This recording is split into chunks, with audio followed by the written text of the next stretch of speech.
You've tuned into The Mountain Gardener with your host, Ken Lain. Gardening, it can be challenging, but with these simple insider tips, you'll reap huge rewards.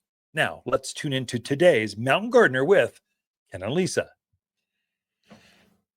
And welcome to this week's edition of The Mountain Gardener. Your host, Ken Lain, here every week talking about the landscapes of northern Arizona. We are well into the holiday season, which is great. We've had our first cold, which is even better.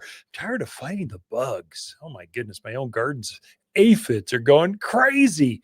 Aphids love bright days, cool nights.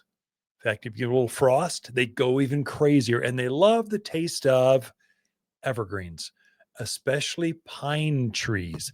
They love the taste of aspens and apples and fruit trees and your pansies sometimes. But definitely get on to the bigger, beefier things. There's two basic kinds of aphids. There's tree aphids, which are generally, kind of depends on what they're eating, black in color. They'll be up towards the newer growth, up towards the tips of your pine trees. They'll be at the tips of your apples. Sometimes it'll be all over the aspen trees. They love the taste of poplars, Populus tremuloides, trembling leaf poplar aspens. They love the taste of those. And you'll see little droplets of sap down on top of the rocks, on top of the hood of your car, on your walkways. If it looks like it's wet, I know we've had a little moisture a few times here, but even when the rains aren't here, it still looks wet. There's only one thing that will cause that, and it's probably going to be a tree aphid. Big steroid looking. It looks like a spider almost. It's so big.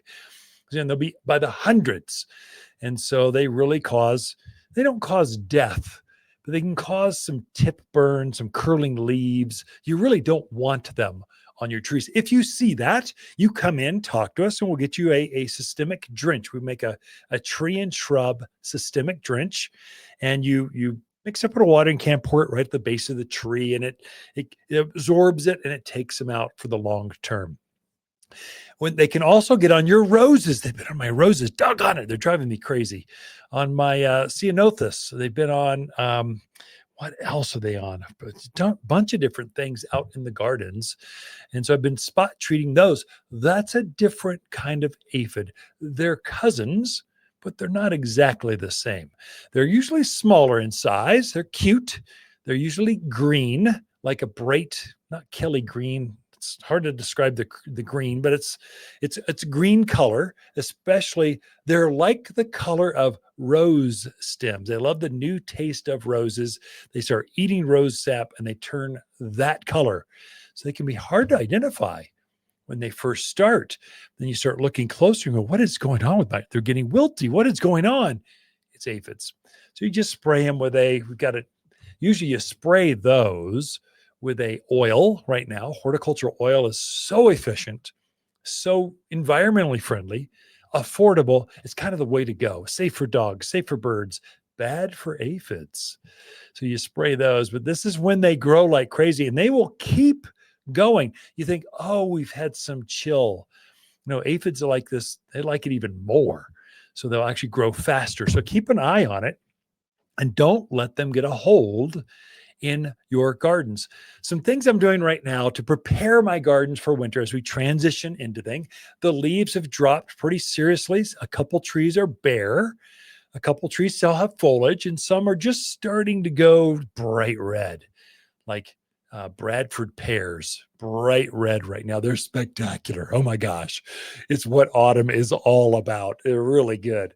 And so if you've had plants that have spotting on the leaves, any kind of tear, any kind of blemish on the foliage, you do not want to compost those branches. You don't want to pick them up here and go spread them over there. You want to pick those up, put them in a trash bag, put them in your canister, and have the city haul those things out of here. If you're out in the county, add them to the burn pile. Get rid of those dogs, because that disease that's on the leaf, if it sits there in the yard or in the compost pile and your compost doesn't completely kill it off, the birds will come peck around. The voles, the mice, the pack rats, the bugs will come peck around in that compost. And then they'll fly up on the new growth on your tree with brand new foliage next spring. And then it instantly comes right back on the plant. The way you break that cycle is cleanliness. Clean that stuff up and get it off your property. Don't try to compost it. I'm big into composting. I have a lot of compost, but I try to delineate, is this good compost or bad? So if it's any kind of problems, if I've had aphids on there, if there's any kind of black spot, powdery mildew, white coating on the foliage, I want to get rid of that stuff. So, or give it to a friend or neighbor you just don't like. Have it spread all over their yard, which is what it just spread so easy. You clean it up, throw it away. And so, and composting, you compost, my compost gets warm enough.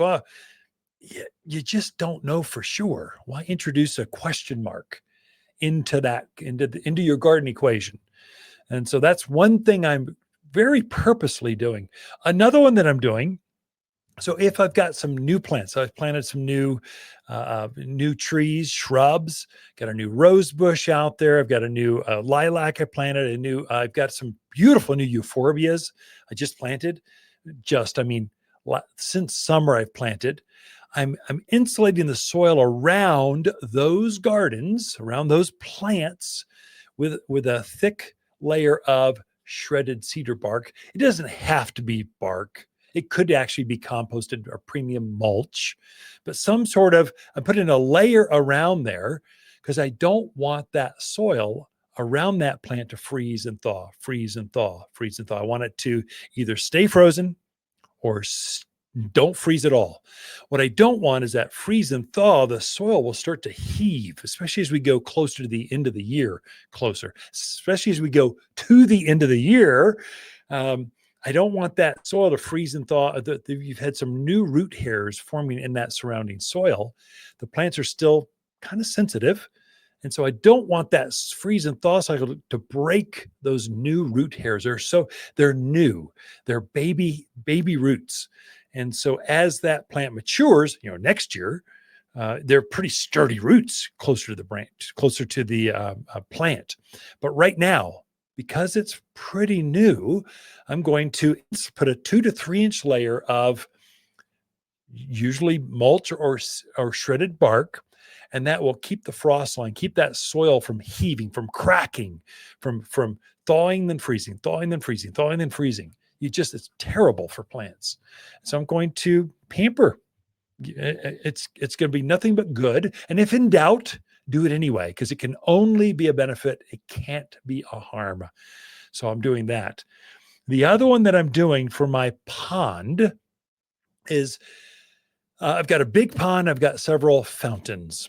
So my below ground fountains, I've got some big granite pieces.